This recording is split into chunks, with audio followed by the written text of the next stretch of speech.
Most people think they already know the Billy the Kid story. The famous photo, the left-handed detail, the outlaw legend, and the lawman who finally caught him. But one small, easy-to-miss fact can throw a lot of that into question. Early photos like tintypes could come out mirrored, and that means a simple detail, like which side his gun sat on, might have been read the wrong way for decades. From there, the myth builds fast. Let's do a quick Old West reality check and separate what the sources can actually support from what got repeated because it sounded good. Number 1. The photo that flipped a legend. The most famous image of Billy the Kid looks simple. A slim young man, hat tipped, rifle in hand, revolver on his belt. That single picture has shaped the Wild West outlaw look for generations. The detail that can change how you read everything is that the photo is a tintype, made directly on a thin metal plate, and tintypes often come out laterally reversed, like a mirror. Unlike later photo methods that create a negative and then a normal print, a tintype is a direct positive, so left and right can easily swap unless the plate is copied again correctly.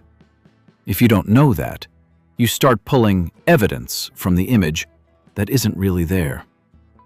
In the well-known tintype, the holster appears to sit on his left side, which helped fuel the idea that Billy was left-handed.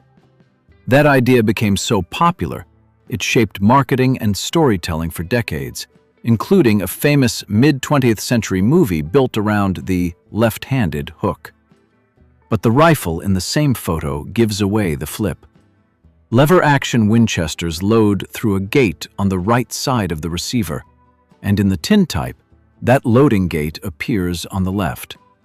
That's a strong sign the whole image is reversed, meaning the belt and holster would actually be on his right side. So the left-handed Billy detail isn't really about his body, it's about early photography. And once you see one myth built from a technical quirk, it becomes easier to question other familiar beats of the Billy the Kid story. Number 2. Names, ages, and what records actually say. Billy the Kid was never a legal name, and the paperwork around him is exactly where the legend starts to lose its grip. Most historians connect him to the name Henry McCarty, and he also used the name William H. Bonney.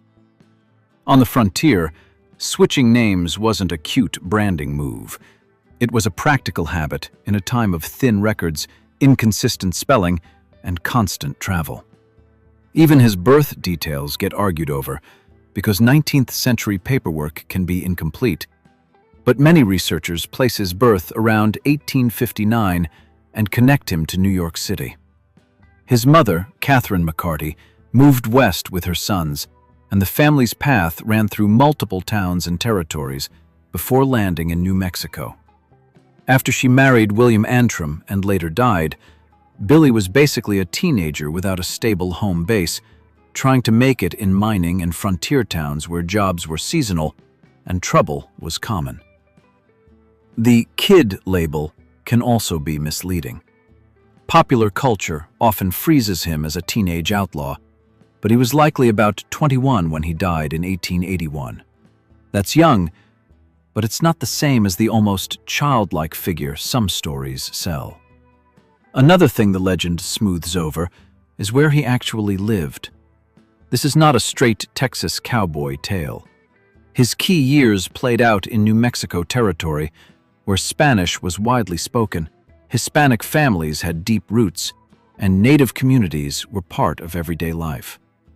So the familiar image of a lone English-speaking gunslinger doesn't fit the setting very well.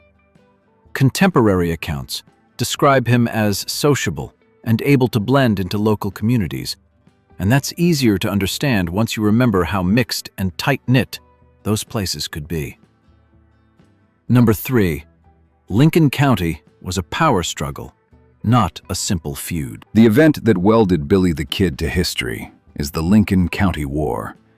and even that name carries a bit of storytelling. It was a violent faction conflict in the late 1870s in Lincoln County, New Mexico Territory, driven by money, politics, and personal revenge. Competing groups fought over government contracts, cattle, credit, and control of local offices. One side was tied to the Murphy-Dolan operation, a dominant commercial network sometimes nicknamed the House, which had influence over the sheriff's office and local supply lines. The other side gathered around new arrivals like rancher John Tunstall and people in his circle, including attorney Alexander McSween.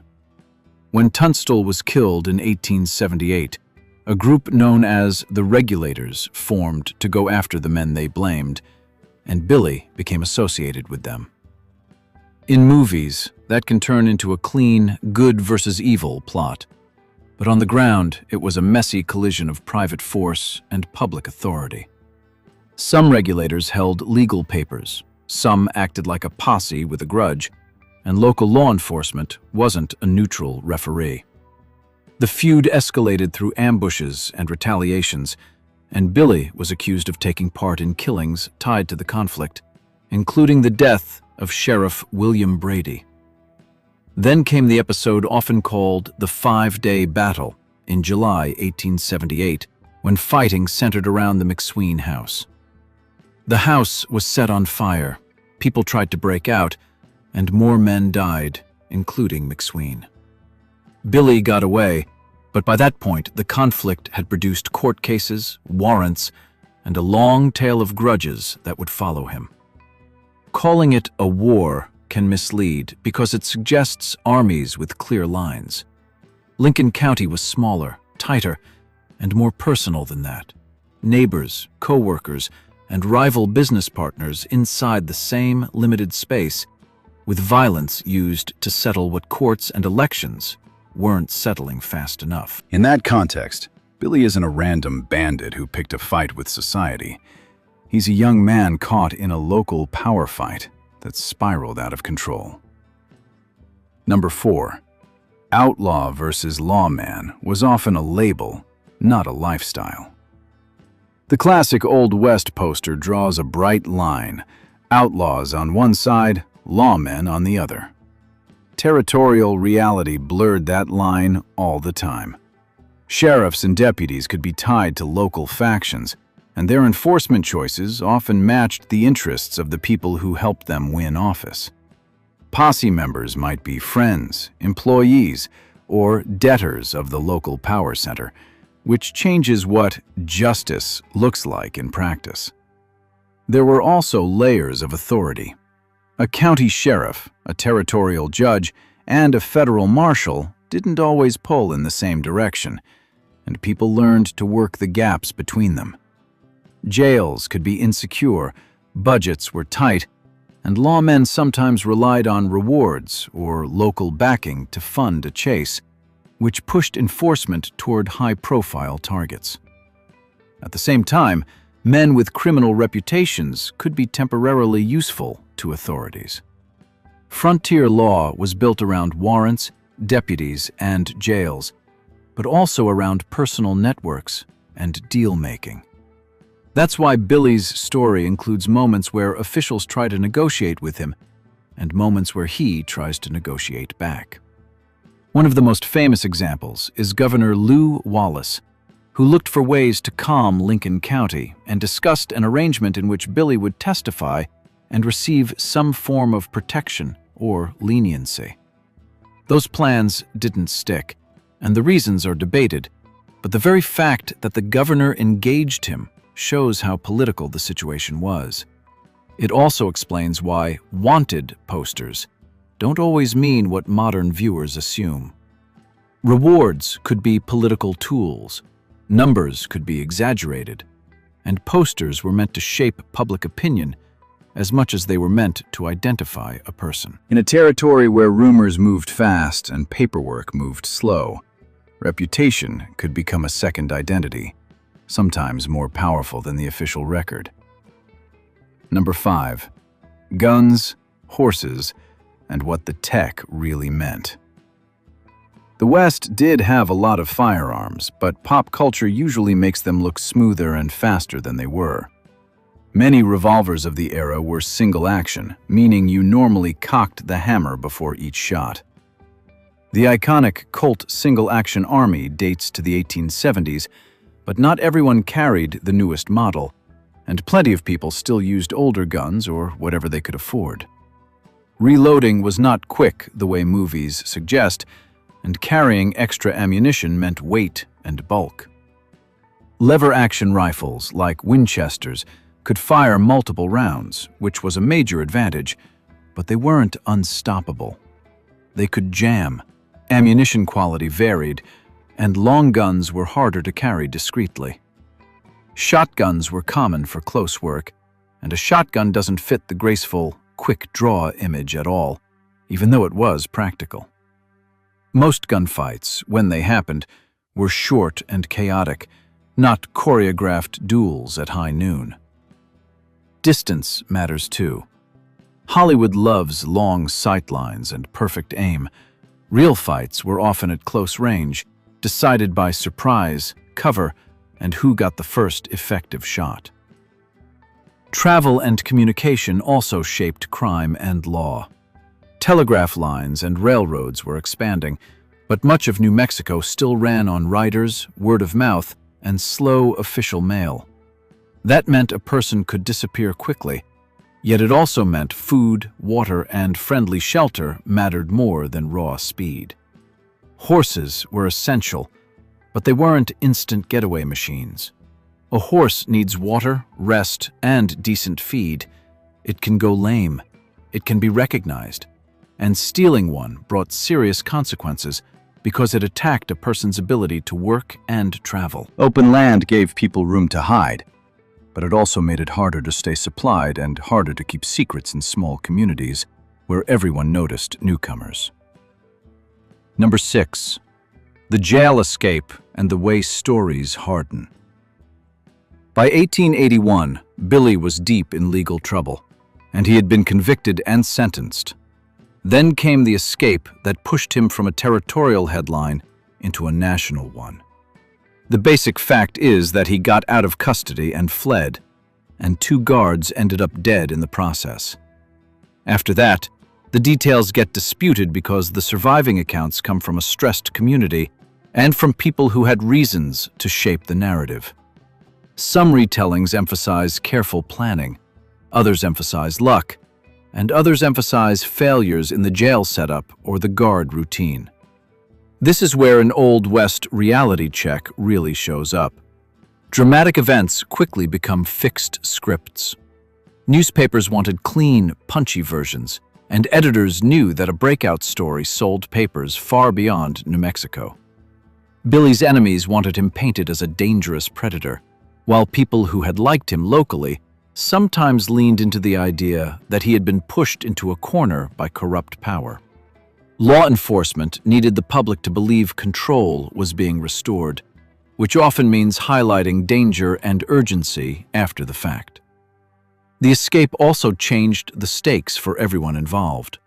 It put huge pressure on the sheriff's office, raised the value of rewards, and narrowed the space for negotiation, because now any official who looked soft could be accused of letting a killer walk. When those motives pile up, the same event can be framed as genius, incompetence, or fate, depending on who tells it and what they need the audience to believe. That's one reason later retellings sound more certain than the original sources actually were. Number 7. Pat Garrett and the problem with final showdowns. Pat Garrett is usually cast as the steady lawman who ends the outlaw era with one clean moment. But the real relationship between Garrett, Billy, and the territory is more complicated. Garrett knew the same local world Billy moved in, and he carried his own pressures after the jail escape. Expectations from officials, public demands, and the practical need to show results. Billy's death at Fort Sumner in July 1881 is often sold as a dramatic duel, but what most accounts describe is a fast, confused moment indoors in low light with fear and surprise doing more work than bravado. Even small points are debated, exactly where everyone stood, what Billy was holding, whether he recognized Garrett in time, and what was said in the seconds before the shooting. Language is one of the details that fits the setting better than the movie version. Fort Sumner was a community with strong Hispanic and Native ties, and Spanish was part of daily life, so some accounts preserve a Spanish question in the moment, basically, "Who is it?" instead of a polished English one-liner. The place itself carries deeper history too. Fort Sumner is tied to the Bosque Redondo period of the 1860s, when the U.S. government forced Navajo and Mescalero Apache people into a harsh reservation system there. That history sits under the later cowboy town image. After the shooting, Billy's friends and supporters didn't all vanish. Some locals viewed him through the lens of the Lincoln County fight and saw him as someone who had been on the wrong side of powerful men, which kept sympathy alive even after his crimes. Another detail that matters is what happened after in print. Not long later, Garrett was connected to a book marketed as an authentic life story of Billy, produced with help from a writer.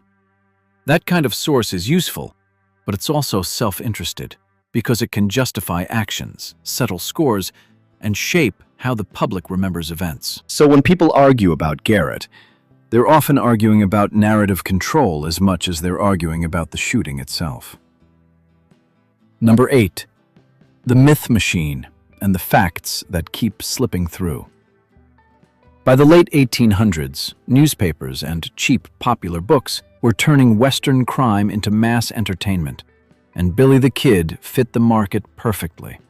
Young, wanted, tied to a local war, and dead before he could contradict anyone. After that, the character kept mutating. Sometimes he's a cold killer, sometimes a folk hero, sometimes a rebellious symbol, depending on what the storyteller needs. Once that character exists, it starts pulling facts toward it, not the other way around. One of the strongest myth boosters is the number attached to his violence. 21 men is a famous claim because it matches his age, which makes it easy to remember.